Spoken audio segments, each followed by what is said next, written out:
you rode his corn knob every chance you got, bro. Every chance you got. You rode his pepper, and you got his mayonnaise all over your face. What's up, everybody? This is the world famous Ed Lover, and you are watching Forgotten Kings TV. That's right, Forgotten Kings TV. Come on, son. We got to do the same thing for Charlemagne, man. You know, that boy put his time in this city. Grinded very hard. He's also put on a lot of people. Changed the morning show landscape, because we're always just talking about people when we want to tear them down and we want to rip them down. We got to really sometimes just give it the way it is. You know. The truth. Yes. That, you know, what he has built for himself and for other people is amazing. Shout out to Wendy Williams. You know, he came out of that camp. He figured it out. He got fired. He went out of town. He came back. You know, sometimes we got to give our people our accolades. And once again, let's be clear, it's later on in his career that we're looking at this right now. So I'm talking about some people who have put in a lot of good work and positive work and you know. But now we got to say he, you know, C the God was in there when Jay was saying, we're past kneeling. You know, Jay-Z knew why the NFL was reaching out to him. All of us, I got shunned.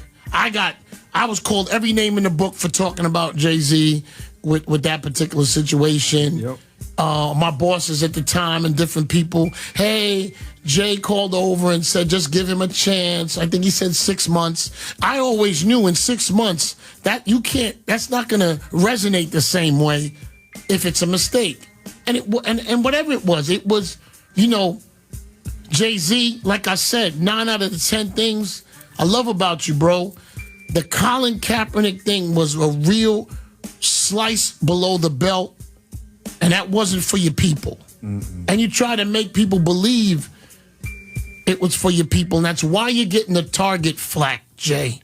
That's why you're getting the target flack. Because you and your team have always tried to camouflage that you're helping with that situation. Because you have helped. Listen, Meek, prison reform, you know, countless people he's put on, countless artists they have put through that Roc Nation system to sell records, show them the system. Once again, 9 out of 10 things I like about him. But, and I'll be honest, if you want to chop Colin Kaepernick off at the knees, just say it, man. That's why this thing is real questionable it's not questionable anymore, Jay. It's not questionable anymore, to be honest. It's like you cut his knees off because some way or how the NFL spoke to you or you made your way to them and you knew whatever bag that you were taking was going to neutralize Colin. You knew that. You're smarter than that. But it's okay if you want to take it. Take it, my brother. Take it, but wear it, man. That's all, because that's why this all gets weird. If you're saying something about him, he gets upset. His team gets upset because we see through the jokes. And listen, it's a good jokes, bro. I ain't knocking your jokes. I'm just saying it came at the expense of Colin Kaepernick, and we saw you. Facts. You made, not you and your team, made personal calls to air personalities to make sure how they spun it. So he was with Colin in the beginning, but when you smelt the bag, and I hate to say this, my brother, but this is how it works. You was with Colin, wearing the jersey with him, phone calling him and everything. Y'all was communicating. And you either got a call, a whiff, that the NFL wants to talk to you. Somewhere in there, you made a decision. Jukes. But it's okay. Brooklyn, I understand it. You a hustler. I understand you, bro. But I keep it a buck, man. Most Brooklyn and hustlers, they just say what it is, man. I'm going to get that money. That's what the part you're not saying, Jay-Z. I'm going to get that money. Once again, I like 9 out of the 10 things that Jay-Z does. This one is just a subject matter that's been coming up, and we talking about it. Now, we're not going to fast forward. We're going to keep moving. Then we get Leonard in there. Leonard Leonard, what's his name? McKeevy? No, it's cool. Don't diss him. See the God? Yeah. He's at this press conference. And to be honest, you know, once again, your accomplishments are great, my brother. But see the God, you made your name off the street, and everybody that believes in you on that World Star World, online, you know, the grime, everybody from the street. That's where you made your name. So then when you get up into some press conference in the NFL and you start stuttering, looking stupid, you know, that ain't an act. Because now that we learn after Akademiks has exposed you that this is a prior partnership that y'all did. And the problem is with the both of y'all is you're duping the public. That's the part in here. So you thought it was okay for Jay to say we're past kneeling and everything else. You sat there, you didn't say nothing. You could tell people behind the scenes what you said got edited out. We don't believe you. It's cool.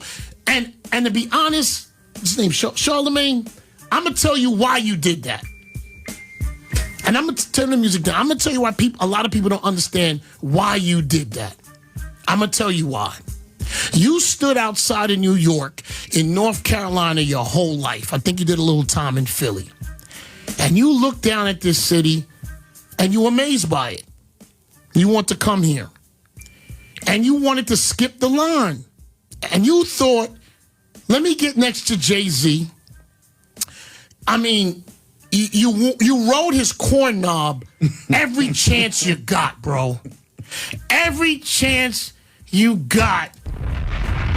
You rode his pepper, and you got his mayonnaise all over your face. Every chance you got. You know why? Because you was looking for validation from a New York cat. You wanted validation. And what you did not realize, Charlemagne, is that boy Jay-Z right there, you ain't smarter than him. He's hustler from Brooklyn. You ain't never gonna outsmart him. Ever. And I know, Charlemagne, you was at your dinner table. Jay-Z really likes me. He likes my opinion. You was wearing that dirty Roc Nation hat I don't know how many days in a row. I thought it was a uniform. I'm just keeping it a buck with you. I'm not taking away from your accomplishments and what you do for people. But I'm saying you were a groupie with that Jay-Z. And you know something? We're going to keep it a buck today. You know, us from New York, see, you thought us falling back on Jay, you could just jump in and put his knob all over your nose, right? And put his eggnog all in your mouth.